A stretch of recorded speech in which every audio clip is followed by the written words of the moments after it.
What's up everybody? My name is Tararuchi and let's welcome to the video!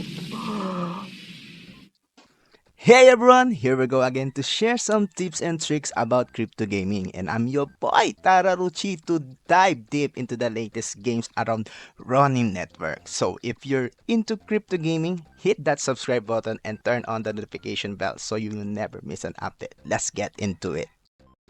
Pag-usapan lang naman natin is yung PvEP, Dungeons, tsaka PvE. Tsaka PvP. So, basic lang naman dito yung basics na tong PvE tsaka PvP. Alam naman lang natin yung mechanics niyan. Pero pagdating sa dungeon, so medyo kakaiba siya. Then, may mga consequences nga siya pag namamatay ka, nalalaglagan ka ng gamit sa PvP. So, yun nga sa dungeons, kailangan mo tapusin yung NPC, ma-unlock mo na yung mga dungeons, nakalagay din kung anong game mode, PvE or PvEP o PvP. So, specific quest. I think ko isa lang quest na 'to, eh, tapos may bonus reward. There's no restriction sa time na PvE dungeon. So, pwede ka pumasok anytime, pero scheduled nga yung sa PvP. Lahat ng PvP na may PvEP, ano rin siya scheduled. So, siguro dito ang medyo gulo lang ako dito, specialization. Kasi hindi ko alam kung kailangan mo ba i-unlock yung gathering at farming mastery para makapasok dito. So, siguro, mas maganda siya pumasok kung yun nga, naka-unlock to. Kasi nga, may proficiency value ka. Meron kang proficiency chance. Yung proficiency mo kasi nagiging chance sa luck. Mas mataas yung proficiency mo, mas mataas yung reward or drop rate.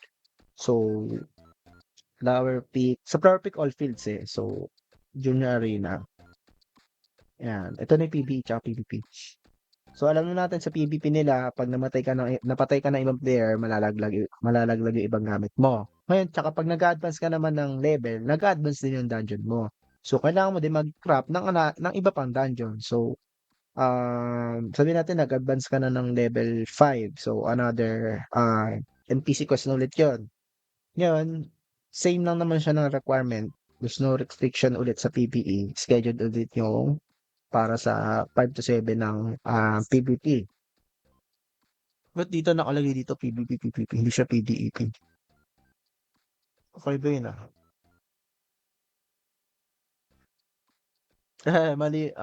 mali sila. Naging PvP? Yung gathering? We? Ano ba to? Mali ba to o ano sila? Schedule do? Wala, nagkamali to. Mali to. Typo nila to. Yan. So, pagdating naman sa PvEP, kasi ang pinakakailangan lang naman natin magets dito, pagdating sa CBT, yung pwedeng maging mechanics na ito sa airdrop. So, explain ko muna paano nangyari to. Si investors, may invest sila ng totem nila, including yung amount na gusto nila invest, magiging totem reward. Si player, magkakaroon sila ng portion doon. Ito yon. Ngayon si players, lahat ng player na nagkakrap ng netong ticket at gumagamit ng ticket sa dungeon, nagiging totem treasury siya. So, ito yung mga isang paghahati-hatian ng investors. Ngayon, si player naman, nagkakaroon din sila ng portion sa mga ticket na ginagamit nila. Ito yung magiging pinaka-base reward nila, which is yung ticket reward. Ngayon, ito yon. For players, each time they enter the PvP dungeon, they can get a portion of the ticket reward and the rewards from the totem investor. So, paano sila makakakuha ngayon ng totem reward? Ito yung totem rewards, di ba? Nagiging reward lang siya sa player kapag sila yung nakapatay ng boss. Yun lang yun. So, ngayon, may makukuha na silang portion ng reward sa ticket. Pero kapag naka-exit sila ng buhay sa dungeon, successfully exit, mas mataas yung portion na makukuha nila. So, mas maganda talaga na malalax din yung team mo. So, balance yung team nyo. Siguro may dalawang tank or isa, ganito ganyan. Then, mostly na, kasi sa in-game, pwede kayong mag-heal eh. Pwede kayong palit-palit ng skill. Kasi may napanood akong video dito sa Twitter. Shinare ko na rin to dito. Tara, Ruchin JKL. Saan ba yun? Eto. na nagpapalit-palit siya. Dungeon 'to, ito yung ano 'to, PvE dungeon 'to. So, walang ibang players dito, sila-sila lang. So, chapter 1 to 3 papasukin nila 'yan, chapter 1 to 3. Chapter 1 to 3, kada chapter may dalawang boss tapos obstacles. So, may mga mobs din sila munang kapag dadaanan. Ayun na, may ranking yung Lux ni Big Q. Ayun oh, astig nga, ang cute oh. Tatalon siya ta's magda-dash siya para move forward siya. Ta's ayun, ang bilis na nila cooldown ng skill, eh. Nakita ko dito nagpapalit-palit siya ng ano niya, ng skills niya. Saan ba moment yun? Yun ang lalaki ng boss, oh. Tapos kada chapter may ano, may rewards, 'di ba? Ang ganda. Ayun, may mga ito na yung mga parang totem reward. Ano, papalitan yung skill niyo. Ginawa niyang heal kasi siguro ano na, mas ano na siya, para ma-sustain nila yung damage ng boss. Kasi dito ay no, ang kate oh. Unang boss pa nga lang yun, no, nag-heal na siya. Pero malakas na ata sila eh. Yan na rin yung sa last na boss. Ayan. Mostly sa kanila naka-rage. Siguro ginagamit nila yung melee nila. Pero kasi syempre mas mataas yung damage sa melee. So, nagmi-melee siya kapag hindi siya ina-argo. 'Di ba? Nakita mo? Minimili nila oh. Kasi hindi sila target oh. So, nasa kanya yung argo eh. Yung argo. Siya nila target so pwede sila mag-melee. Magda-dodge back na lang sila kapag ayan. Ganyan. O, dodge back. Kung tinarget naman yung iba, siya naman lalapit. Minimili nila. So, yun yung strategy na ginagawa nila. Yun ang ganda yun. Pero isipin mo, para sa MMORPG, ginto yung graphics tapos gameplay. Ang ganda oh. Kaya hype na hype to eh. Kasi ito yung magandang para sa akin sa Ronin na ilalabas nila ito.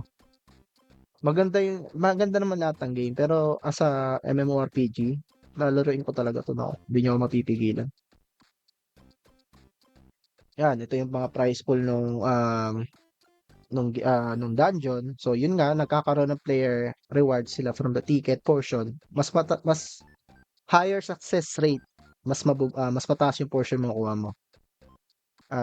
Tapos sa investors naman. Pero ito bakit ko siya ini-explain kasi, pagdating kasi sa CBT, may price pool kasi. Ngayon, baka ang gawin nila, yung price pool nila, ilagay nila dyan sa dito sa game. 'Di ba? Ronin yung, ang magiging primary token kasi nila sa CBT is Ronin. Nabasa ko siya once somewhere in Ronin na ang magiging primary token nga sa CBT is yung Ronin token. So, pwedeng gawin nila yung 1 million prize pool na yun, maging Ronin yun. So, ngayon, paano siya magiging, mechanics? Paano yung rankings nun? Ngayon, yung mga players na mas matataas yung success rate ng pagtapos ng boss, including yung extra reward kapag napakikill nyo yung boss. Sa PvEP yung budget kanina kasi PvEP lang yun. PvE lang yun. Ngayon, lahat naman yun may kasama yun sa leaderboard. For example lang syempre kung mas makakalabas ka, mas higher success rate ka. Sabihin natin sa 5 dungeon ticket mo, natapos mo yun lahat. Nakalabas ka, then nakapatay kayo ng boss sa PvEP So, napatay yung iba player. So, magkakaroon kayo ng higher success rate. Sabihin natin 100% kayo kaagad sa day, after ng 1 week ng CBT, kaya na siguro mag-dungeon ng mga player. Doon na lalabas yung ranking. Siguro mas mataas yung magiging rank nyo sa player to airdrop. Mas mataas, syempre, kasi nga, mas mataas yung success rate nyo sa game. So, yun na nakita kong ito yung magiging basehan ng player to airdrop nila. So, ngayon, magiging profitable din to kasi nga, kung yung ticket is napakahirap i-craft. Kasi, kailangan mong i-grind yung materials ng match, nung PvP, ticket kasi yung mga materials ng ticket hindi lang naman siya makukuha sa sa all fields ng Flower Peak but also sa gathering, sa farm. So, kailangan mong mag-invest din sa ibang ticket para makuha yung materials, para makrap yung ibang ticket. So, yun lang. So, for sure, maraming iba dito na magfo-focus sa pagbebenta lang. Yung iba diyan magkakrap lang ng ticket tas ibebenta sa Mavis Hub. So, okay yun. So, kung gusto mong mag-focus ka lang sa mastery ng combat, i-max out mo yung combat ta's bibili ka na lang ng ticket kung gusto mo, para ma-maximize mo yung success rate mo sa dungeons. Kasi yun nga 'di ba, kung ganun ang gagawin nila pero eto, wag niyo muna i-take as an advice. Ito lang yung magiging idea ko kung lalabas na yung CBT para alam ko kung yung ay kunyari 'pag nakita ko paglabas sa CBT, ay, oo, tama pala yung hula ko. Alam ko na kaagad gagawin ko. May mga guidelines, may follow-up, may mga, susundan agad ako na puwede kong gawin na hindi ako magga-gathering, magma-mastery. Kasi bibili na lang ako ng ano, ticket tsaka equipment. Magpapa-level na lang ako, kailangan ko ng pa-level. But risky 'yun. What if wala masyadong magbenta? What if wala masyadong, alam mo 'yun, kasi limited lang, eh. Limited yung resources, sabihin natin 10K players lang ang makakapasok sa CBT. Konti lang yung magbebenta niyan for sure. Kasi paano kung ano, lahat ng player nag-compete din, 'di ba? So kawawa ka, kailangan mong mag-adjust. Kailangan mong since lahat ng mastery mo nilipat mo sa isang nilagay mo sa isang mastery lang. Ngayon kailangan mo mag-level up ulit para ano, ma-unlock lang yung mastery ng combat, ay ng gathering. So, ang laki ng adjustment. So, kung una pa lang nahati-hati mo na siya para sa goal mo, so mas okay yun. So, hindi kasi talaga natin malalaman kung ano yung magiging kalabasan ng CBT. So, ano lang ako, nag-a-advance talaga na ng, ideas lang ako pagdating. Kasi sayang, eh, ang laki ng price pool, eh, 1M yan, eh. Maganda na titignan natin lahat ng ano, puwedeng mangyari.